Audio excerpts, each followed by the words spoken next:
Hi అండి. నమస్తే. Welcome to my channel. నేను మీ శివప్రియ. ఈరోజు రెసిపీ వచ్చేసి ఒక కొత్త రకంగా చికెన్ పకోడా చేసి చూపిస్తానండి. చాలా టేస్టీగా, చాలా సింపుల్గా కూడా ప్రిపేర్ చేసుకోవచ్చు. ఎవరైనా సరే ఈజీగా చేసేసుకోవచ్చు అనమాట. నా వీడియో కనుక మీరు మొదటిసారి చూస్తున్నట్లయితే సబ్స్క్రైబ్ చేసుకోండి ఫ్రెండ్స్.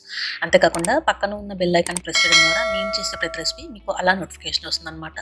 మరి వీడియోలోకి వెళ్ళిపోదామా? ముందుగా ఈ చికెన్ పకోడాకి మనము కారం వేయమండి. ఈ పచ్చిమిరపకాయలతోటే చేసేస్తున్నాం కాబట్టి కారానికి సరిపడు పచ్చిమిర్చి తీసుకోవాలి. ఎక్కువ కారం కావాలనుకుంటే కొంచెం ఎక్కువగా వేసుకోవచ్చు. ఈ విధంగా పచ్చిమిరపకాయలు తీసుకున్న తర్వాత ఒక పిడికెడు వెల్లుల్లిపాయలు రెబ్బలు, అదేవిధంగా ఒక అర స్పూన్ జీలకర్ర, కొంచెం కొత్తిమీర ఇవన్నీ కలిపి పేస్ట్ లాగా చేసేసుకోవాలి.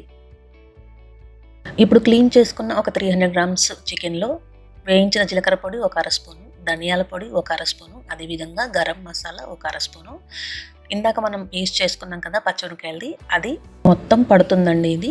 అదేవిధంగా రుచికి సరిపడే ఉప్పు, కొంచెం ఆయిల్ వేసి ముందుగా బాగా కలుపుకోవాలన్నమాట. ఈ కలుపుకోవడంలోనే పకోడా అనేది టేస్ట్ వస్తుందన్నమాట. మనం ఎంతసేపు కలుపుకుంటే అంత బాగుంటుందన్నమాట. బాగా మసాజ్ చేయాలన్నమాట. చికెన్కి బాగా మసాజ్ చేస్తే దీని టేస్ట్ అనేది పీక్స్లోకి వెళ్ళిపోతుంది అనమాట. అయితే ఇందులో మనం రెడ్ చిల్లీ పౌడర్ వేయట్లేదు కాబట్టి మస్ట్ అండ్ షుడ్గా కలర్ వేసుకోవాలి. కలర్ ఒకవేళ వేయకపోతే అది అంత కలర్ చూడడానికి బాగోదని నేను కలర్ వేస్తానండి. ఈ విధంగా కలర్ వేసిన తర్వాత బాగా మిక్స్ చేసుకోవాలన్నమాట. నేను ఈ కలపడమే దాదాపు ఒక 15 నుంచి 20 నిమిషాల దాకా కలిపానండి. చూసారండి, ఈ విధంగా కలుపుకున్న తర్వాత ఇందులో కొంచెం వెనిగర్ వేస్తానండి. వెనిగర్ ప్లేస్లో మీరు నిమ్మకాయ రసం కూడా వేసేసుకోవచ్చు. ఈ విధంగా బాగా కలుపుకున్న తర్వాత ఒక 2 స్పూన్లు కార్న్ఫ్లోర్ వేస్తున్నానండి. ఈ కార్న్ఫ్లోర్ ఎందుకు అంటే మంచిగా క్రిస్పీగా క్రంచీగా రావడానికి మనం కార్న్ఫ్లోర్ వేస్తున్నాం అనమాట. ఈ విధంగా వేసిన తర్వాత బాగా మిక్స్ చేసుకోవాలి. చూసారండి, ఈ విధంగా బాగా మసాజ్ చేసుకోవాలి.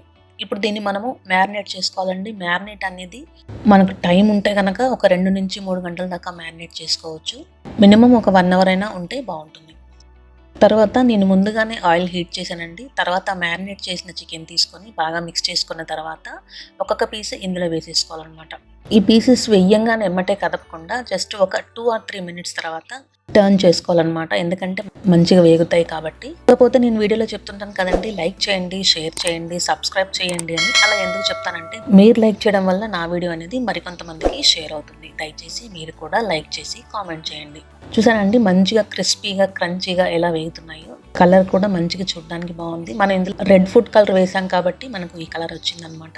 ఇందులో రెడ్ చిల్లీ పౌడర్ అయితే అసలు వేయొద్దండి. ఈ విధంగా కొత్త రకంగా ఒకసారి ట్రై చేశాను. ఈ విధంగా గోల్డెన్ కలర్లోకి వచ్చిన తర్వాత వీటిని మనము తీసేసుకోవాలి.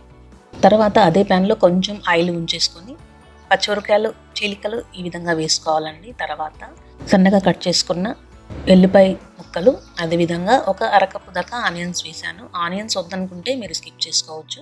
జస్ట్ ఇవి ఒక 2-3 నిమిషాలు మంచిగా వేగిపోయిన తర్వాత నూనెలో వేయించుకున్న చికెన్ని ఇందులో వేసేసుకోవాలి. ఒక 2-3 నిమిషాలు హై ఫ్లేమ్లోనే వీటిని బాగా ఫ్రై చేసుకోవాలన్నమాట. లాస్ట్ అండ్ ఫైనల్గా ఇందులో మనము చాట్ మసాలా వేస్తున్నానండి. ఇది వేస్తేనే టేస్ట్ అనేది చాలా బాగుంటుంది. హై ఫ్లేమ్లోనే జస్ట్ ఒక 2-3 నిమిషాల దాకా బాగా ఫ్రై చేసుకోవాలన్నమాట. ఈ విధంగా 2-3 నిమిషాలు ఫ్రై చేసుకున్న తర్వాత దీన్ని మనం సర్వ్ చేసుకోవడమేనండి. చూసారండి, మన చికెన్ పకోడా ఎలా తయారైందో. చాలా సింపుల్గా ప్రిపేర్ చేసుకున్నాం కదా, అది కూడా కారం వేయకుండా ట్రై చేశాను అనమాట. టేస్ట్ అయితే చాలా అంటే చాలా బాగుంది. మరి తప్పకుండా మీరు ట్రై చేసుకునే రెసిపీ అనమాట. మరి నా వీడియో కనుక మీకు నచ్చినట్లయితే లైక్ చేయండి, షేర్ చేయండి, సబ్స్క్రైబ్ చేసుకోండి ఫ్రెండ్స్. మరో కొత్త రెసిపీ తోటి మీ ముందుకు వచ్చేస్తాను ఫ్రెండ్స్. అంతవరకు సెలవు. Support us friends. Thank you.